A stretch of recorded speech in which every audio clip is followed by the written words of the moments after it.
guys, and welcome to another video. So in this video we're going to discuss the retained list that was announced yesterday by the club, and also a few pre-season friendlies have been announced as well. There's still 2 or 3 days or 2 or 3 fixtures that haven't been announced throughout pre-season, but we'll get into that later on in the video. But starting off with the retained list, of course, no real surprises. In fact, there's some of them that I kind of predicted and we'd also discussed in previous videos. Like Corey Evans, I did say that there have been sources and reports that suggested that we're not going to be offering him a new deal, which, you know, again, I'm only repeating myself, but, you know, with Corey Evans, because of his age and the length and the nature of his injury, it'd take him the best part of a season, or whatever contract we did give him, it'd probably take him the entirety of said contract just to get back to where we need him, if he even could get back to where he used to be, which was a very good level of football, a very good footballer, but sadly he is of an age, and because of the injury, as I say, we won't be able to get him to where we needed, and if anything, we'd just be wasting our own money, and that's been totally brutal,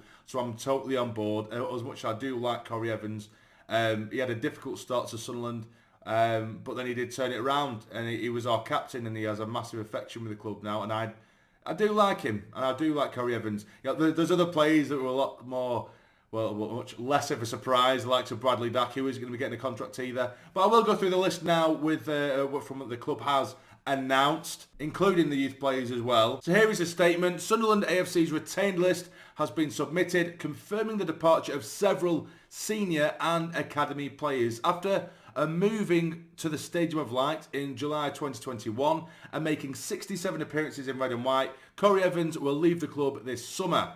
The midfielder captained Sunderland throughout an unforgettable run at the end of the 2021-22 season, which culminated in victory at Wembley Stadium and promotion to the Sky Bet Championship. A popular figure within the dressing room and on the terraces, Evans bids farewell, having played an important role in the club's progression throughout the past 3 seasons.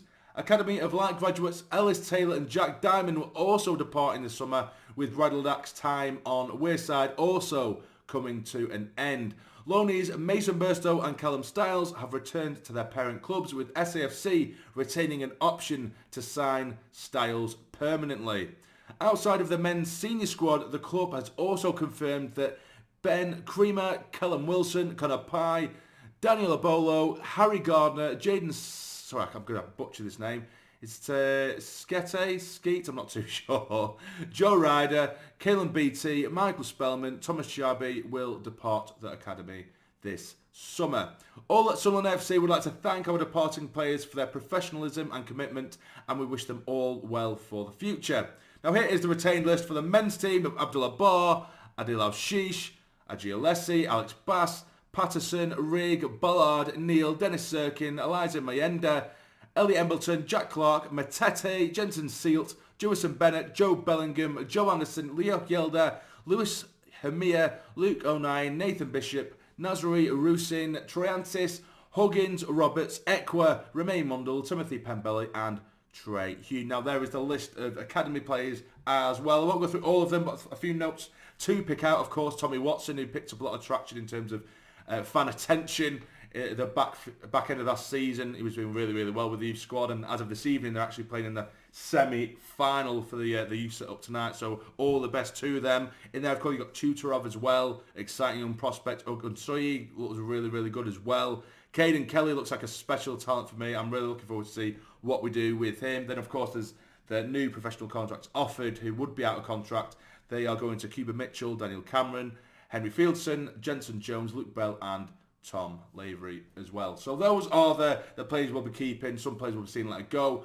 One of them that I did predict, or say that I did kind of, not want because it sounds horrible, but in my in and out video I did last post, I did say, you know, like the likes of Ellis Taylor, I feel like for him, he's one of them where, you know, even in League One, I think we give him 2 or 3 appearances, maybe like the Carabao Cup and different little bit pieces here and there, and he always seemed like, he went through phases where it looked really good for the youth setup, and you'd think, he kind of like, he looked just about better than those in the youth setup, but then just not quite good enough to even get in the matchday squad, let alone starting 11. And he kind of flirted with that for a while, and it just feels like he's been in that setup for so long that I think it'd probably only be fair to him and probably do him good for his own career to move him on, because it'd be all well and good keeping him in the under, you know, in the under 21s and what have you for the rest of his career, but that just isn't realistic, is it? So, you know, he's been around that team, that setup for a long time now.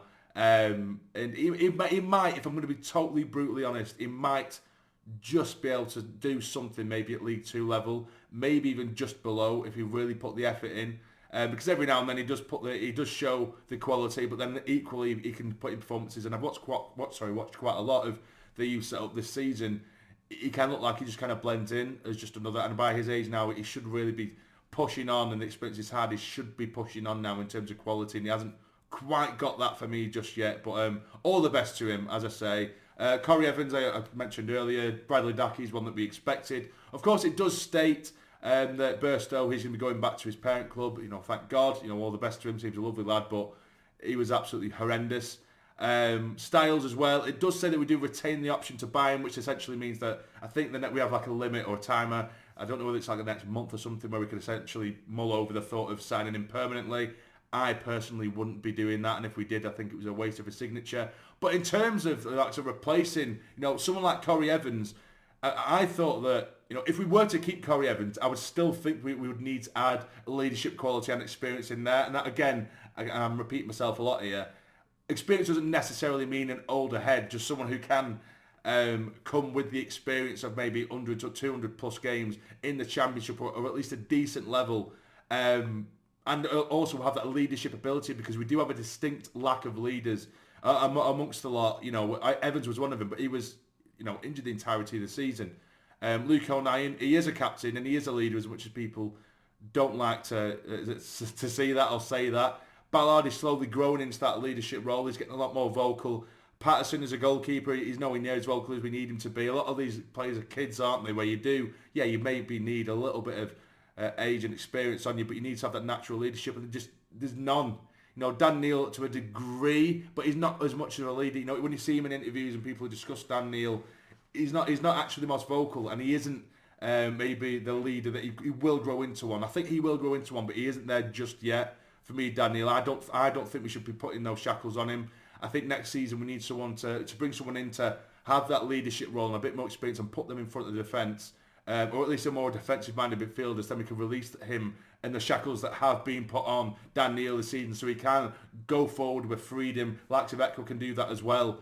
So if you just put the captaincy on him now, I think that would weigh him down a bit. I think at least a season of him without those shackles on him, I think we would see an incredible Dan Neil next term. But again, we'll have to see. But yeah, so what do you guys think of the players being released, kept on and what have you?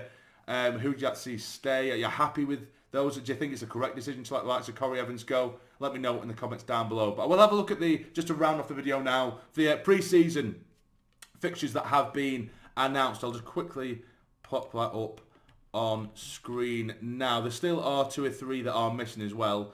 So these are the ones we are discussing. So on Saturday, the 13th of July, we have a double header with South Shields and Gateshead away from home. So we have the 12:30, 5 p.m. as well. I think we did this last season or the season before as well with these sides, or at least the North East sides, where we had 2 games in one day, where I think we sort of split it between, sort of half youth and half first team for each one, if that makes sense. So I think that would be an interesting one, and it's a good day of football as well. Saturday, the 20th of July, still to be announced, and the 21st of July, which of course those 2 are the ones away in Alicante. Just slightly on the topic of that, for those of you who don't know, I have spontaneously booked flights to go out there and watch the lads in Alicante, which I'm so excited for, just to see red and white take over Benidorm. It's going to be an incredible few nights. I'm staying over there for 5 nights, so if any of you guys do see us out there, don't be too harsh on me.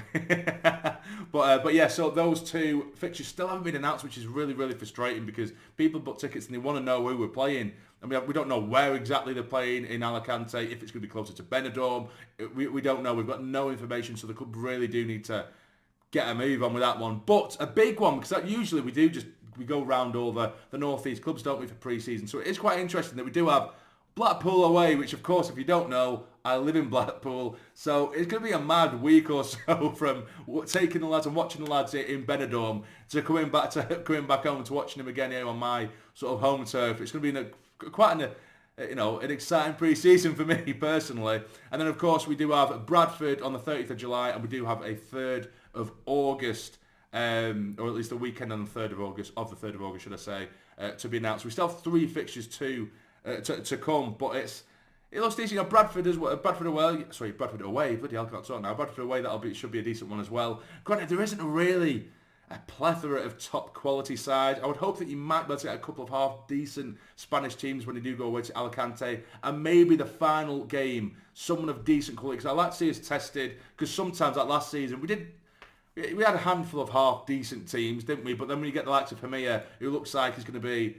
you know, like a new Didier Drogba. Throughout pre-season, and he's utter shite all season. You know, you can't really compare. You need to get some really good quality teams to go up against. So, I mean, I'm happy that they're coming to Blackpool, so I don't really need to move too far to go watch them. But either way, that is everything, guys. What do you guys think of everything discussed in this video? And if you have enjoyed, hit the like button for me. It'd be massively, massively appreciated. And subscribe to the channel if you're not already to become a fully fledged member of the Sarny Army. But for now, take care. Stay jammy.